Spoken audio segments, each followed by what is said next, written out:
Look what I got. Hersheys challenged me to make a cake using their hot cocoa kisses. Well, challenge accepted.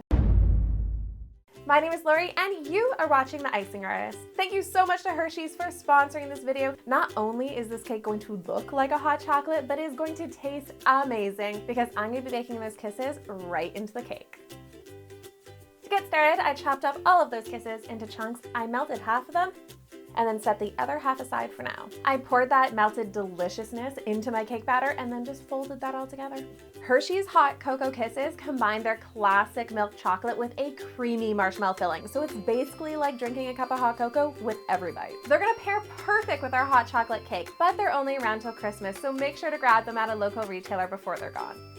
Now that our cakes are baked, it is time to make that cake filling. I thought a marshmallow buttercream would pair perfectly with our super chocolatey cake. So I just melted some marshmallows and folded that right into my buttercream, and we're gonna call it marshmallow buttercream. I'm just gonna layer up my cakes with that marshmallow buttercream and then take some more of those chopped up kisses and sprinkle those right on top. I'm telling you, this filling is going to be delicious.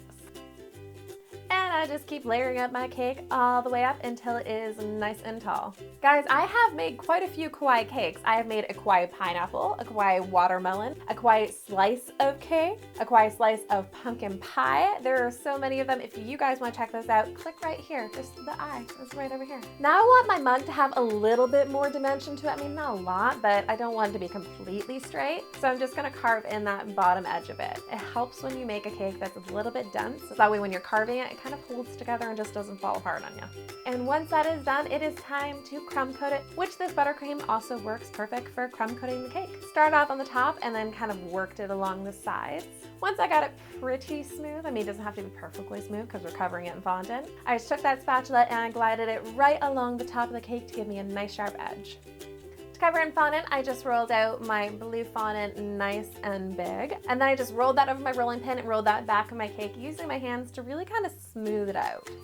Guys, did you know there's only 7 Fridays till Christmas? Yes, I'm one of those people. I've been counting down the days until I can put up my Christmas tree and not be judged. If I need help coming up with holiday content, once you get all of your fondant really tucked in there, I'm just gonna trim that off using my knife and continue tucking it in a little bit more.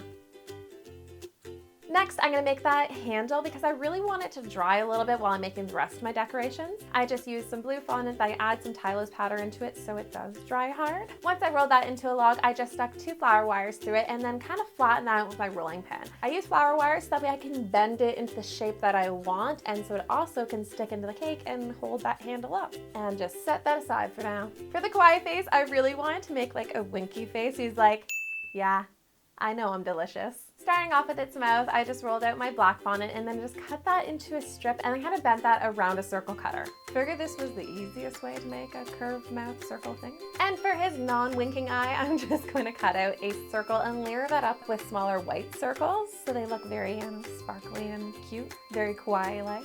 For the wink, I just cut out a triangle and then cut another triangle out of that triangle. And for its cute little pink cheeks, which is the classic look with any kawaii character, I just cut out these pink little circles and then stretch those into little ovals. Now this is looking super cute, but it also does not look like a cup of hot chocolate yet. We need to take off the top so we can pour our hot chocolate right down inside. So I just used a circle lid as my template and I kind of put that right on top. I was able to press in a little bit so I could see a perfect circle line that I can just cut around with my knife and remove that top from the cake.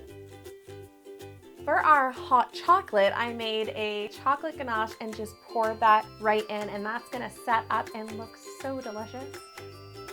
I just used my spoon to help guide the chocolate around and make sure it was guiding to the outside edges of the cake so that it was completely covered. I'm gonna use some more of that buttercream icing for my whipped cream and a 1M piping tip and just whipped cream that up all on top. Drizzle it with some more chocolate ganache, this is looking delicious. And to top this cake off, I'm going to top it off with some more of those chopped up Hersheys Kisses. And of course, don't forget to stick that handle in, otherwise you're not gonna be able to hold this mug of cake. I think it is safe to say, challenge completed. This cake looks and tastes like a cup of hot chocolate. I hope you guys really liked it, and thank you so much to Hersheys for sponsoring this video. Guys, don't forget to come back here again next week so we can make something else in the cake. Bye guys.